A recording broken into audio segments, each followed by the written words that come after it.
We suffer more often in imagination than in reality. The quote, "We suffer more often in imagination than in reality," is attributed to Seneca, a Roman Stoic philosopher who lived around 4 BC to 65 AD. This statement comes from his work letters to Lucilius, where he wrote extensively on Stoic philosophy, offering practical advice on how to live a virtuous and serene life. But what exactly did Seneca mean when he spoke these words? In this video, we'll gain a clearer understanding of the quote's meaning by breaking down the concept, exploring practical applications, and by looking at some examples in everyday life. Let's examine the point that he's making. Seneca's quote suggests that much of the suffering we experience is not due to actual events, but rather to the fears, anxieties, and negative thoughts we create in our minds.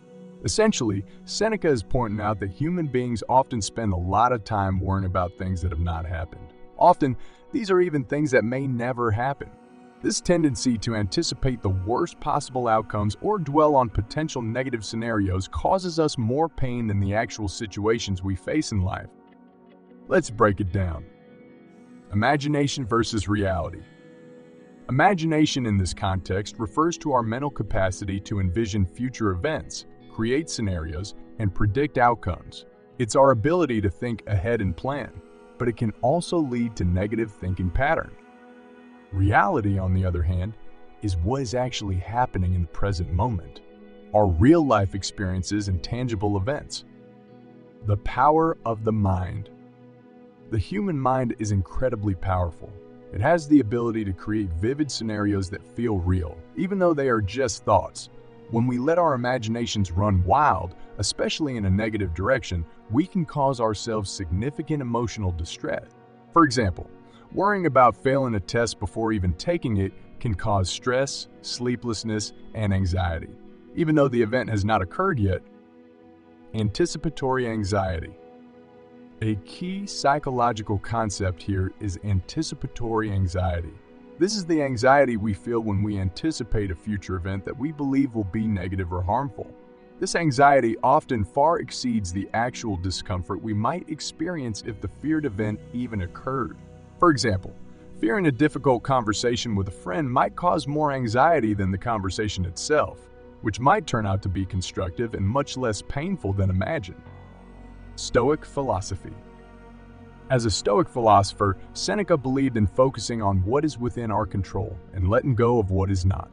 He argued that by dwelling too much on what could happen, we waste energy and cause unnecessary suffering.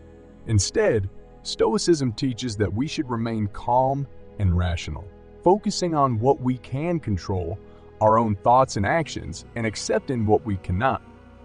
Now, let's look at some practical applications. Mindfulness and staying present. One of the practical lessons from Seneca's quote is the importance of staying present. Mindfulness, a practice of focusing on the present moment without judgment, aligns well with this idea. By staying present, we reduce the tendency to ruminate on imagined future problems or past regrets, allowing us to experience life more fully and with less unnecessary suffering. Cognitive reframing. This quote also encourages cognitive reframing, a technique used in psychology to shift one's mindset from a negative to a more balanced or positive perspective.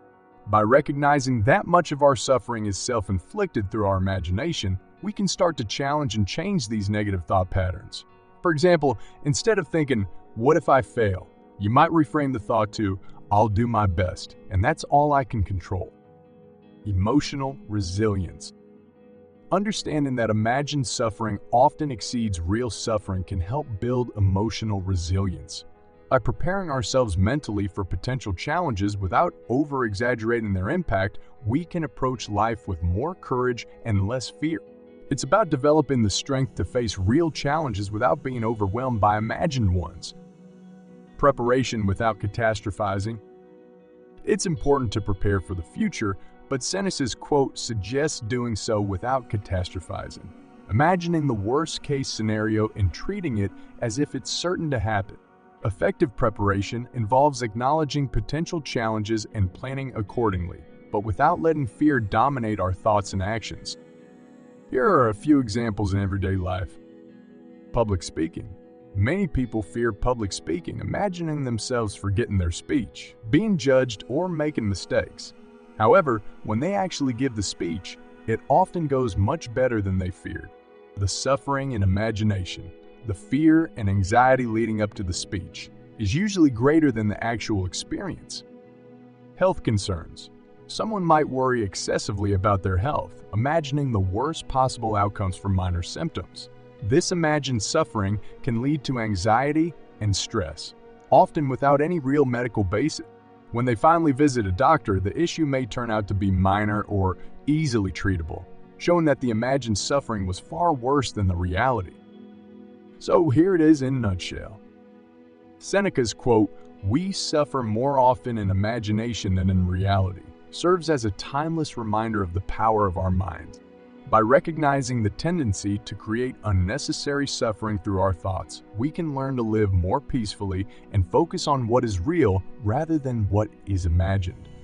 This insight encourages a balanced approach to life, where preparation and caution are balanced with optimism and presence. Most people who make it this far are looking for something, whether that's wisdom, insight, or just a little bit of good advice. If that's you, I would suggest that you apply Seneca's quote, "We suffer more often in imagination than in reality," by becoming more aware of your thoughts and how they affect your emotions. Start by noticing when you begin to worry or stress about future events that haven't happened yet.